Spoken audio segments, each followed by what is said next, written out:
What if the given is monomial to multinomials na ulit? Okay, multinomials naman. Again, when we say multinomials, more than 3 terms. Okay, example. We have a squared b cubed c multiplied by 2ab minus 4bc plus 8c minus 2. Okay, step 1. Distribute the given monomial to the given multinomial. Okay, first term muna tayo. Okay, by the way, class, what is the numerical coefficient here? Imaginary.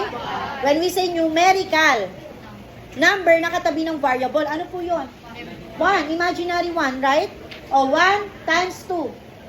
Okay, 2. Then after that, what we're going to do with the variables? Okay, tingnan natin yung same variable. Meron po ba?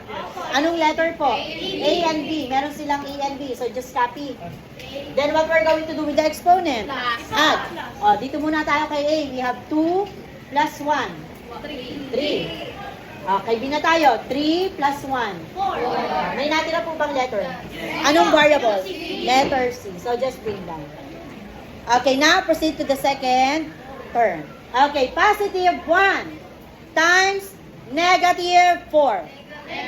Negative 4. Then after that, identify if they have the same variable. A, B, C. Ano yung variable dito? B and C lang. So B and C lang ang i-add natin yung exponent. Anong gagawin natin kay A? Okay, just bring down A squared. Then get the sum of the exponent. We have 3 plus 1. 4. And we have 1 plus 1. Okay, meron na tayong product ng second term. Now, proceed to the finding the product of the third term and the given binomial. Positive times positive. 1 times 8.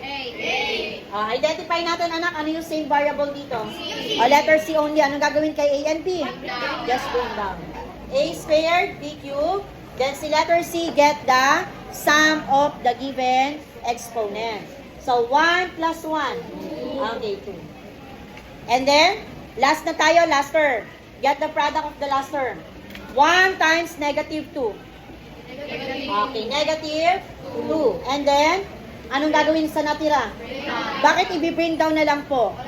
Kasi po, walang katabing variable si number 2. So, therefore, this is the answer.